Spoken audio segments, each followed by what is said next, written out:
Fala pessoal, meu nome é Felipe da Silva, eu sou fisioterapeuta e eu vim aqui falar um pouco com vocês sobre como realizar um diagnóstico fisioterapêutico.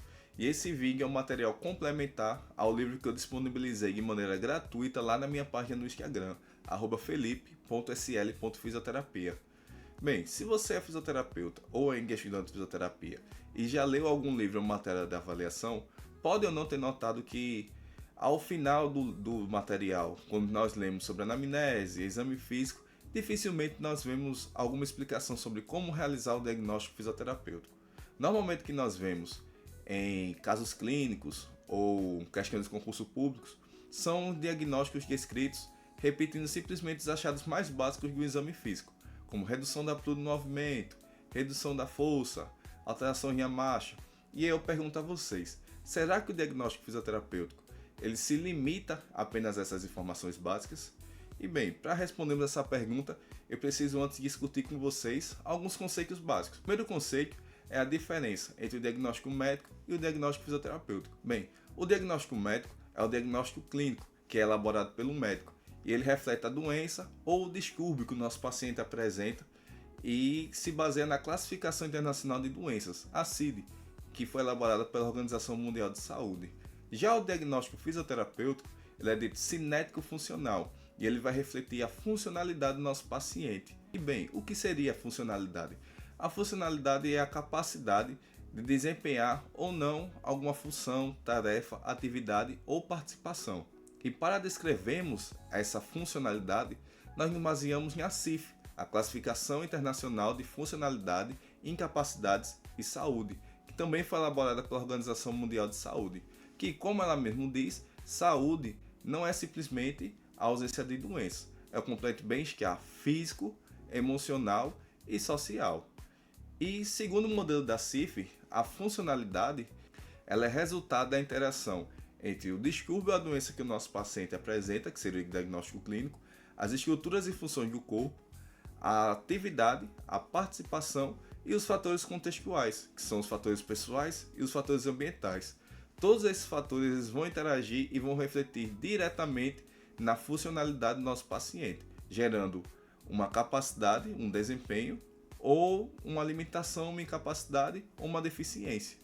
Então, quando nós nos limitamos a descrever o diagnóstico fisioterapêutico apenas aos achados básicos do exame físico, como a redução da amplitude do movimento, a redução de força, nós estamos limitando o nosso diagnóstico apenas às estruturas e funções do corpo e estamos deixando de lado os outros fatores, como a atividade, o nível de atividade, o nível de participação e a forma como os fatores pessoais e ambientais interferem na funcionalidade do nosso paciente, como uma barreira ou como um facilitador da sua função. Então, Felipe, quer dizer que eu tenho que utilizar os códigos de ACIF para poder elaborar o diagnóstico fisioterapêutico do meu paciente? Bom, é uma das possibilidades que podem ser utilizadas. Alguns profissionais preferem não utilizar devido à complexidade que eles encontram ao utilizar esses códigos, ou pela extensão que a CIF tem, já que ela descreve a funcionalidade do nosso paciente de maneira global. Outra alternativa que existe é a utilização da CBDF, que é a Classificação Brasileira de Diagnósticos Fisioterapêuticos. Em 2022, o nosso Conselho Federal ele elaborou uma classificação para ser utilizada como referencial na elaboração do diagnóstico fisioterapêutico para padronizar a linguagem utilizada pelos profissionais. Essa classificação ela se baseia no modelo da CIF e ela se divide em 4 domínios. O primeiro domínio é o domínio saúde cinético-funcional, que indica os estados de saúde em que o paciente não apresenta deficiências. Então lembre-se que como fisioterapeuta nós podemos atender os diversos tipos de públicos, desde pacientes que apresentam alguma deficiência, alguma limitação, até pacientes que chegam até o nosso consultório ou para prevenir lesões ou para potencializar o seu desempenho. Por exemplo, um atleta pode vir até o nosso consultório clínico ou solicitar um atendimento domiciliar e na nossa avaliação nós verificamos que ele não tem nenhuma deficiência, mas ele tem aquele interesse de potencializar o seu desempenho, potencializar as suas capacidades. E aí ele se enquadraria num caso de saúde cinético-funcional. E após determinar se nosso paciente ele tem ou não essa saúde ou uma deficiência cinético-funcional, caso ele tenha alguma restrição, alguma limitação, nós iremos determinar se esse paciente ele apresenta ou não algum risco para desenvolver alguma disfunção. Então, por exemplo, digamos que esse atleta que nós avaliamos, mediante os nossos testes e medidas realizados, nós verificamos que ele apresenta o risco de desenvolver uma mitose de tornozelo ou uma lesão no seu complexo articulado do ombro. Nós colocaremos já que esse paciente apresenta saúde cinético-funcional com o risco de desenvolver, e aí descreveremos quais as lesões ou quais deficiências esse paciente apresentaria. Já o segundo domínio é o domínio de deficiências cinético-funcionais, que reflete os pacientes que apresentam limitações, restrições nas suas estruturas, funções do corpo, nas suas atividades, nas suas participações. E após determinar se nosso paciente ele tem saúde cinético-funcional ou deficiência cinético-funcional, nós vamos determinar qual sistema que está principalmente relacionado com a queixa principal do nosso paciente. É o sistema neurocentral, é o sistema neuroperiférico, é o sistema musculoesquelético, enfim. Após determinarmos isso, vamos descrever, por meio da CBDF, quais as limitações ou restrições ou alterações que foram encontradas durante a nossa avaliação. Já o terceiro domínio é o domínio de mobilidade e o quarto domínio é o domínio de participação, que vão descrever atividades que nossos pacientes realizam, como o deambular, a capacidade de ficar sentado, a capacidade de ficar em pé. E aí nós vamos escolher atividades que queremos descrever e colocar os achados encontrados durante a avaliação.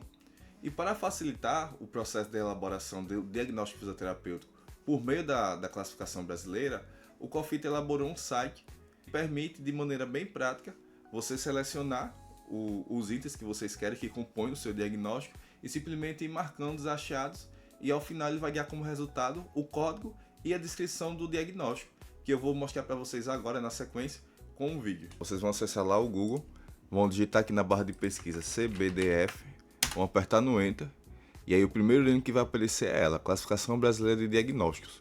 Ele vai carregar aqui essa página, a gente vai apertar em cima do símbolo, ele vai carregar essa página, onde nós vamos dar início à realização do diagnóstico. O primeiro item que nós vamos selecionar é o domínio. Nós temos aqui o domínio, como eu falei, saúde, deficiência, mobilidade e participação. Vamos pegar aqui um exemplo do domínio saúde. Na sequência, nós vamos escolher qual o sistema que nós iremos descrever, que é aquele que está relacionado com a queixa principal do nosso paciente. É o neuroperiférico, é o neurocentral, musculoesquelético, enfim. Vamos botar aqui que é o neuroperiférico. Na sequência, nós vamos começar a preencher as alterações que foram avaliadas, que foram verificadas na avaliação do meu paciente. Então, como estamos falando do domínio de saúde, nós precisamos dizer se esse paciente ele tem o status de risco de desenvolver ou não uma deficiência cinético-funcional, e que ele não tem risco de desenvolver ou ele tem risco de desenvolver. Vamos botar aqui que ele tem risco de desenvolver uma deficiência cinético-funcional. Na sequência, alterações das funções autonômicas. Ele tem ou não tem risco de desenvolver essas alterações, ou não se aplica essa avaliação naquele meu paciente? Então, vamos botar aqui que não se aplica. Alteração das funções musculares. Ele tem ou não tem risco de desenvolver alterações de ações musculares, ou novamente não se aplica? Vamos botar aqui que ele tem risco de desenvolver alteração. Alteração das funções sensoriais. Ele tem ou não tem risco de desenvolver essas alterações, ou também não se aplica? Vamos colocar que ele tem risco. E qual o segmento afetado? É a cabeça, o tronco, o hemicorpo, os membros? Aqui no vídeo não aparece por causa do tamanho da tela, mas já tem mais algumas opções, como afetar um segmento ou parte do corpo, ou não aplicável ao segmento. Que vamos botar aqui que ele vai afetar os membros. No final nós apertamos enviar. Ele vai carregar aqui embaixo o código do diagnóstico S01.01.9.1.1.3 e a descrição: saúde cinético-funcional neuroperiférica com risco de deficiência cinético-funcional neuroperiférica, não aplicável avaliação das alterações da função autonômica, com risco de alteração da função muscular, com risco de alteração da função sensorial, afetando os membros. Então a gente vem aqui apertar adicionar, ele vai aparecer aqui o nosso diagnóstico, e aí nós temos a opção de deletar, caso a gente queira retirar esse diagnóstico, se por algum motivo a gente fez errado, ou então nós voltamos lá em cima e recomeçamos o processo de elaboração do diagnóstico. Então vamos dizer agora que o paciente ele tem uma deficiência. Novamente, vamos escolher qual o sistema relacionado. Vou colocar aqui, por exemplo, o músculo esquelético. E aí vamos escolher o status estrutural. Então ele tem lesão de uma estrutura, aguda ou crônica, ele não tem uma lesão. Vamos botar que ele tem uma lesão aguda de estrutura. A respeito da dor, ele não tem dor, é uma dor leve, moderada, grave, insuportável, não especificada ou não se aplica. Ele não tem uma queixa de dor. Vamos botar que é uma dor moderada. E qual o qualificador dessa dor? Essa dor é em repouso ou essa dor é um esforço? Vamos botar aqui que é em repouso. Mobilidade articular. Ele tem mobilidade articular completa, ele tem uma leve alteração, moderada, grave, completa. Enfim, vamos botar aqui uma moderada. Funções musculares. Tem função muscular preservada ou ele tem alguma alteração? Ou não se aplica a esse paciente, ou não é especificado. Vamos botar que ele tem uma moderada. E aí o qualificador. Qual o tipo de alteração? Alteração de força, resistência, tônus, tensão. Vamos botar que é de força. Qual o segmento afetado? Cabeça, coluna e membros. Vamos botar aqui, coluna e membros. E aí, coluna e membro superior, coluna e membro inferior, ou os dois membros, ou todos os membros. Vamos botar aqui, coluna e membros inferiores. Novamente, após responder tudo, nós vamos apertar enviar. E ele vai cair aqui embaixo, código D03.01.2.2.2.2. Deficiência cinético-funcional músculo-esquelética com lesão aguda de estrutura, moderada dor e repouso, moderada alteração de mobilidade articular, moderada alteração de ações musculares, alteração de força afetando coluna e membros, que está aqui, né? Coluna e membros inferiores. Aí tá aperta adicionar, e aí ele vai aparecer lá embaixo, em conjunto com aquele diagnóstico que nós fizemos anteriormente. E aí no final aqui nós temos a opção de copiar, a gente copia, ele vai copiar todo esse texto, e aí nós podemos colar lá no nosso documento, no nosso relatório, no nosso prontuário eletrônico. E aí o domínio saúde e deficiência, ele se refere às estruturas e funções do corpo. A parte de atividades e participação, nós vamos querer responder aqui, na parte de mobilidade e no domínio participação. Então vou fazer um exemplo aqui de cada. Mobilidade, o código. Nós temos mobilidade para transferência, manter-se em pé, em posições básicas, em posições avançadas, para locomoção e deslocamento básico avançado, locomoção com cadeira de rodas, mobilidade para atividade básica com membro superior ou membros superiores, ou atividades avançadas, mobilidades para atividades ligadas ao desenvolvimento do psicomotor. Vamos colocar aqui, para manter-se em pé em posições básicas. Então ele tem uma deficiência cinético-funcional ou ele não tem, para poder se manter nessa posição básica. Vamos colocar que ele tem uma deficiência. Manter-se sentado com apoio. Ele não tem limitação, ou ele tem limitação, ou não se aplica, ou não foi especificado. Vamos botar que ele não tem limitação para manter-se sentado com apoio. Mas manter-se sentado sem apoio, a mesma ideia, né? Sem limitação, com limitação, não especificado ou não aplicável. Vamos botar que ele já tem aqui limitação. Qual o qualificador? É uma limitação parcial ou uma limitação total? Vamos colocar para ele seja total. Manter-se em autostase com apoio unilateral. Vamos botar sem limitação. Manter-se em autostase com apoio bilateral, com limitação. E aí, mesmo qualificador, parcial ou total essa limitação. Vamos botar que é total. No final a gente aperta enviar e vai aparecer aqui o erro de mobilidade, os códigos e a descrição dele. A gente aperta aqui adicionar e ele vai aparecer lá embaixo. Já no domínio participação, a gente vai aqui nos códigos. Participação, atividade de trabalho, levantamento de peso, na posição sentada, na posição em pé, atividades esportivas, recreacionais, educacionais, lazer, família e comunidade. Vamos botar aqui na posição sentado. Então ele tem deficiência ou não tem deficiência para realizar essa participação e atividade na posição sentada. Vamos botar que ele tem deficiência. Que é permanecer continuamente sentado até 1 hora. Vamos botar aqui que ele não tem restrição. Permanecer continuamente sentado até 2 horas. Vamos botar que ele já tem uma restrição parcial ou total. Vamos botar que é parcial. Permanecer sentado em até 4 horas. Vamos botar que ele tem restrição. Uma restrição total, por exemplo. E acima de 4 horas. Vamos botar novamente que ele tem uma restrição. E novamente uma restrição total. A gente aperta enviar. Ele vai aparecer aqui embaixo o código com a descrição. Nós vamos apertar adicionar. E ele vai aparecer lá embaixo. Aí o final, eu posso apertar copiar. Ele vai aparecer aqui, ó, cópia realizada com sucesso. Nós podemos abrir lá o nosso documento no Word e colar essa descrição. E ele aparece com esse fundo preto, mas sair editando a gente consegue retirar rapidinho. E vão estar aqui os 4 diagnósticos que nós realizamos utilizando lá a CBDF. É algo muito intuitivo assim de ser realizado, de ser utilizado. Não tem muita dificuldade. Em comparação com a CIF, por exemplo, que nós não temos o sistema desse, que nós precisamos que ela em posse do livro, do material, para estar procurando código a código, classificador por classificador, enfim. É algo bem mais prático de ser utilizado, que a gente só precisa no momento de um dispositivo conectado à internet, um telefone, um computador, selecionar lá os itens que nos interessam de cada um desses domínios, depois copiar e colar, ou se a gente tiver prontuário físico, escrever a descrição desse diagnóstico. Bem, Felipe, eu entendi a diferença entre o diagnóstico clínico e o diagnóstico fisioterapêutico, cinético funcional, que eles não são iguais, o que cada um reflete.